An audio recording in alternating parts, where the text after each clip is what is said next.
Ang programang ito ay rated SPG. Striktong patnubay at gabay ng magulang ang kailangan. Maaaring may masiselang tema, lengguwahe, karahasan, sexual, horror o droga na hindi angkop sa mga bata. Tanda! Bukas ka na! Napagod mo ako! Makapatayin kita!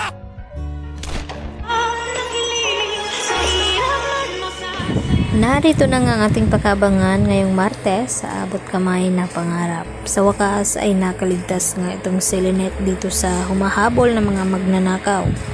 Subalit ay dito naman na tila pinagbibintangan ni Carlos Benitez itong mga nakasama ni Lynette at ito nga ang sina Aling Susan at Diyosa.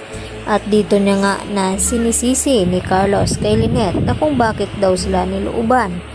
At dito nga na sinagot ni Lynette itong si Carlos na pinagbibintangan ba daw ang kanyang mga pamilya at hindi magagawa iyon ni Chang Susan at dito nga ni Diyosa. At tila unti-unti na ngang makikilala ni Lynette ang tunay na ugali ng kanyang asawa na si Carlos dahil saksi nga itong si Doc Katie na kung papaano iniwanan ni Carlos Benitez itong si Lynette sa gitna ng kapamakan. At nang masalubong nga ni Harry itong kanyang ama at nagtanong ito kung nakita na ba daw niya itong si Lynette, ang sagot nga dito ni Carlos ay hindi pa. At nagsisinungaling nga itong si Carlos dito sa kanyang anak na si Harry. Dahil nang tanungin nga dito ni Harry itong si Lynette ay dito naman na tila bumibilib itong si Lynette kay Carlos dahil pareho daw silang matapang at nagawa ngang makipaglaban ni Carlos dito sa mga armadong mga lalaki. Kaya naisip dito ni Harry na bakit naman magsisinungaling itong si Carlos sa kanya. Ano nga ba ang tunay na tinatago ni Carlos sa kanila? Samantala, napaiyak na nga itong si Annalyn na tumatawag dito sa kanyang ina at ibinalita na kidnap for ransom nga ang nangyari dito kay Don Pepe dahil mapahanggang ngayon ay hindi pa rin nila ito mahahanap dahil naisahan nga sila dito ni Moira at Balahadja.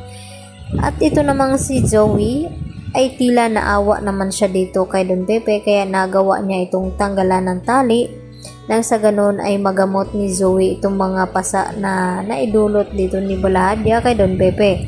At nagpapaawa effect naman itong si Don Pepe nang sa ganon ay kunin niya ang pagkakataon na ito na makuha itong baril na pinakuha nga ni Moira dito kay Zoe. At dahil matanda na nga at nahirapan ang lumakad itong si Don Pepe ay hindi agad siya nakalayo sa lugar hanggang sa dumating nga itong si Balahadja at dito naman na dali-daling nagtago itong si Don Pepe.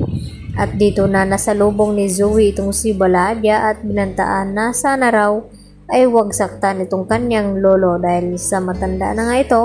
At dito naman na hindi may pangako ni Balahadja dito kay Zoe at sa gitna nga ng kanilang paghahanap dahil may dalangang baril itong si Don Pepe ay dito naman niya na mapipilitang gamitin dahil nagbanta itong si Balahadja na kapag makita daw itong si Don Pepe ay hindi daw siya mag-atubiling paslangin ito.